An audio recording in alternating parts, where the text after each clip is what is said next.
माननीय अध्यक्ष महोदय, हा प्रश्न प्रत्यक्षपणे आपण जी घरी वीज वगैरे घेतो या विजेशी संबंधित नाही, तर हवेमध्ये किंवा ढगामध्ये जे लाइटनिंग होतं, विजा चमकतात, कडाडतात आणि त्याच्यामध्ये ही माणसं मरतात, त्या संदर्भामध्ये हा प्रश्न आहे. मला जाणून घ्यायचं, मला काय आक्षेप नाहीये, पण आपण कुठल्या खात्याअंतर्गत या प्रश्नाचं उत्तर देत आहे ते त्यांना मी विचारलं, म्हणाले यांच्याकडे नाहीये. बरं, चांगली गोष्ट आहे. तर आपत्ती व्यवस्थापनाच्या अंतर्गत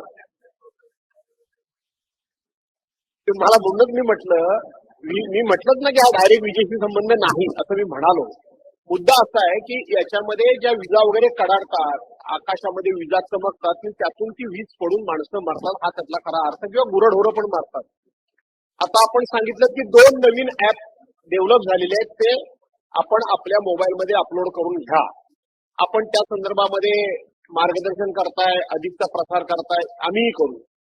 परंतु अशा पद्धतीचं नुकसान भरपाई झाली, कोणी अपंग झाला, कोणी मृत्यू पावला, की साधारणपणे गोपीनाथराव मुंडे आपण त्या मदत अपघात विमा योजनेअंतर्गत त्याला आपण मदत करतो, याशिवाय दुसरी मदत करायला याच्यामध्ये काही मार्ग दुसरा नाही. पण आपण मदत करतो ती माझ्या माहितीप्रमाणे माणसांना फक्त मदत करतो. प्राणी, गायी, म्हशी ज्या मरतात त्यांना आपण मदत करत नाही. आणि म्हणून ज्या वेळेला ही योजना, मदत योजना सुरू झाली, त्यावेळेला 2 लाख रुपये मदत आपण करत होतो. त्याला आता बरीच वर्ष झाली. तर आपण ही मदतीची रक्कम वाढवाल का? आणि त्याच पद्धतीनं गायी, गुरं, म्हशी वगैरे, मग दुभते वेगळे किंवा भाकड वेगळे असं वर्गीकरण करा, पण त्यांना सुद्धा नुकसान भरपाई करण्याची या योजनेअंतर्गत तरतूद कराल का? म्हणजे अध्यक्ष महोदय, खरं म्हणजे ही जी आपत्ती आहे, आपत्तीमध्ये जे सगळे निकष दिलेले आहेत त्यामध्ये पूर्वी केंद्राकडून किंवा राज्याकडून या वीज पडून जे माणसं मरतात, शेतमजूर सुद्धा, तर कुठे उल्लेख या ठिकाणी नव्हता किंवा त्याला मदत मिळत नव्हती. 2017 मध्ये आपण या ठिकाणी संदर्भामध्ये GR काढला आणि त्यानंतर मग याला मदत मिळायला सुरुवात झाली. पण आता आपण ती वाढवून त्यावेळेपेक्षा आता मृत व्यक्ती असेल तर त्याला आपण 4 लाख रुपये देतो. गंभीर आजारी असेल, गंभीर दुखापत झाली असेल, ट्रीटमेंट असेल तर त्याला आपण 2.5 लाख रुपये या ठिकाणी देतो.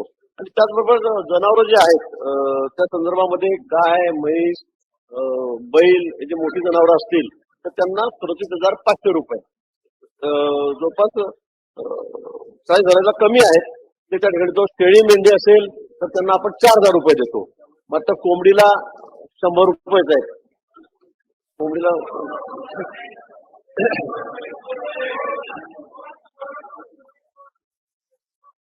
मला कोंबडी मी खात नाही, त्यामुळे मला माहित नाही कोंबडीचे भाव काय आहेत काय नाही. पण गावरान कोंबडी असेल तर तिचे भाव अधिक जास्त आहेत आणि फार्मची कोंबडी तिचे भाव कमी आहेत असंही मला कळत आहे. त्यामुळे निश्चित कोंबडीचे भाव वाढवून देण्याच्या संदर्भामध्ये याविषयी आम्ही गांभीर्याने विचार करू. पण या संदर्भामध्ये मला वाटतं 4 लाख रुपये जे आपण इतर ठिकाणी आपत्ती येते त्यावेळेला जे असते त्यात याचं हे आहे, 4 लाख रुपये आपण त्या ठिकाणी देतो, मृत्यूच्या नातेवाईकांना देतो.